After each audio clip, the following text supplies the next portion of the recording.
नमस्कार मंडळी, मी प्रतीक्षा तुमचं प्रतीक्षा ब्लॉग अँड रेसिपीमध्ये खूप मनापासून स्वागत करते। आज मी तुमच्यासोबत माझी खिचडी करण्याची पद्धत तुमच्यासोबत मी शेअर करणार आहे। ॲक्च्युअली रात्रीच्या जेवणासाठी खूप चांगला ऑप्शन आहे हा खिचडी, पण मी दुपारी करणार होते, सकाळी टिफिनसाठीच करणार होते मी। त्यामुळे मला तुमच्यासोबत पण शेअर करावी। ते मी तांदूळ घेतलेत आणि त्यामध्ये थोडीशी 2 वाटे तांदूळ घेतलेत आणि अर्धी वाटी साधारण मी मुगाची डाळ त्यामध्ये ॲड केली आणि 2दा मी स्वच्छ पाण्याने धुवून घेतलेत। आता इथे मी टोमॅटो, कांदा, बटाटं, लसूण आणि हिरव्या मिरच्या घेतल्यात। हवं तर तुम्ही काळं तिखट पण ॲड करू शकता आणि ते बिर्याणीचा मसाला घेतला आहे मी थोडासा। तर एवढं मी साहित्य घेतलं आहे। चला आता खिचडी करायला आपण सुरुवात करूया। आता खिचडी करण्याची प्रत्येकाची पद्धत ही वेगळी आहे। माझी पद्धत कशी आहे हे तुमच्यासोबत मी दाखवतेच आता तुम्हाला। नंतर मी कुकर ठेवले गॅसवर, त्याच्यामध्ये 3 साधारणतः पळीने मी 3 साधारणतः पळीने तेल टाकते त्यामध्ये।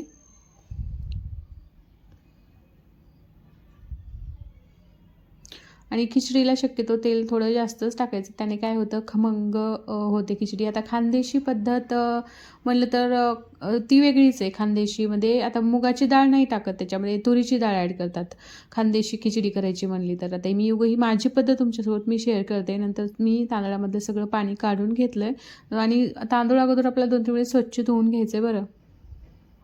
नंतर तेल गरम झालं होतं। ॲक्च्युअली हे कुकर थोडा वेळ घेतो तापायला, पण एकदा तापलं ना खूप लवकर तापतं तेल वगैरे सगळंच। नंतर मी तेल तापल्यानंतर त्यामध्ये जिरे ॲड केले। आता तुमच्याकडे जे खडा मसाला जो आहे तो तुम्ही टाकू शकता। नंतर मी दालचिनी, परत तेजपत्ता वगैरे टाकला त्याच्यामध्ये, मिरे, परत लवंग असे खूप म्हणजे टाकू शकतो। आता टेस्टिंग पावडर पण खूप जण टाकतात, पण मी तो बी काही टाकलं नाही आहे, म्हणजे सिम्पलच। आता जेवढं माझ्या घरी अवेलेबल आहे खडा मसाला तेवढेच मी त्यामध्ये टाकले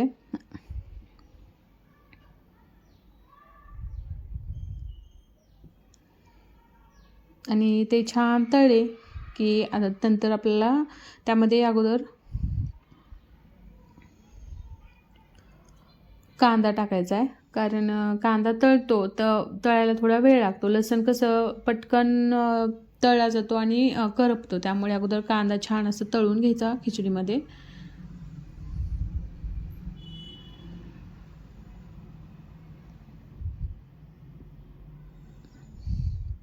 आणि कांदा थोडासा तळत आला, त्याला कलर आला सोनेरी की त्यामध्ये आपल्याला लसूण टाकायचं आहे। आता मी हा नुसता लसूण घेतला आहे, तर ह्याच्यामध्ये आलं पण मिक्स करून तुम्ही पेस्ट बनवून टाकू शकता। आणि मला थोडीशी गडबड होती ॲक्च्युअली, म्हणजे मला टिफिनसाठी द्यायचा होता। आता आपण रात्रीच्या टायमिंगमध्ये करायचं म्हणजे थोडं निवांत करतो आणि बऱ्याचशा घरामध्ये तर रात्री खिचडीच बनते। पचायला पण सोपी असते आणि पटकन होते आणि म्हणजे वेळ घेत नाही खिचडी होण्यासाठी, त्यामुळे खिचडी बनते प्रत्येकाच्या घरामध्ये, बऱ्याचशा घरामध्ये रात्रीच्या वेळेस। आणि नंतर मी त्यामध्ये टोमॅटो, बटाटे, हिरव्या मिरच्या ॲड केलेत। आता तुम्ही याच्यामध्ये मटार असतं ना, ते पण टाकू शकता, त्याने पण खूप छान चव येते मटारने। आता माझ्याकडे नव्हते त्यामुळे मी काही ते टाकणार नाही। आणि आता ह्याच्यामध्ये मी मटारच्या त्याच्यामध्ये शेंगदाणे टाकणार आहे। तर अशा पद्धतीने छान असं तळून घ्यायचं आहे। तुम्ही बघू शकताय तळत आलं आहे सगळं आणि मग मी त्यामध्ये थोडंसं मुठभर शेंगदाणे टाकलेत। तर मी म्हणले ना तुम्हाला, प्रत्येकाची खिचडी करण्याची पद्धत वेगळी आहे। कोणी गरमच पाणी अगोदर बनवून घेतं खिचडीसाठी मग टाकतं, तसं म्हणजे प्रत्येकाची पद्धत ही खिचडी करायची वेगळी आहे। आता माझी पद्धत आहे ही। नंतर असं छान मी तळून घेतले। नंतर मी त्यामध्ये अर्धा चमचा हळद टाकले आणि परत एकदा फिरवून घ्यायचं आहे। आणि आपण जे वाटण बनवून ठेवतो ना, काळा मसाला म्हणतात त्याला, त्याच्यामध्ये सगळंच असतं। खडे मसाला करतानाच ते भाजू टाकतात, दालचिनी वगैरे। काळा मसाला असला की आपण तितकेसे खडे मसाले मी टाकत नाही काळा मसाला असल्यावर, पण मी ते काळा मसाला ॲड केलाच नाही, हिरव्या मिरच्या ॲड केल्यात, त्यामुळे मी टाकलेत खडा मसाला थोडा। आणि नंतर मी स्वच्छ असे धुवून घेतलेले तांदूळ टाकले त्यामध्ये आणि मी बिर्याणीचा मसाला पण वापरणार होते त्यामुळे।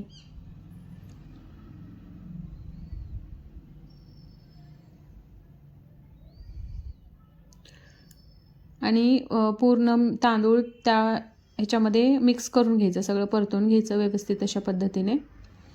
आणि आता तुमच्या तांदळाच्या क्वांटिटीनुसार तुम्ही पाणी टाकू शकता. तर ते मी 2 वाट्या तांदूळ घेतले मी, त्यामध्ये 2 ग्लास पाणी टाकणार आहे.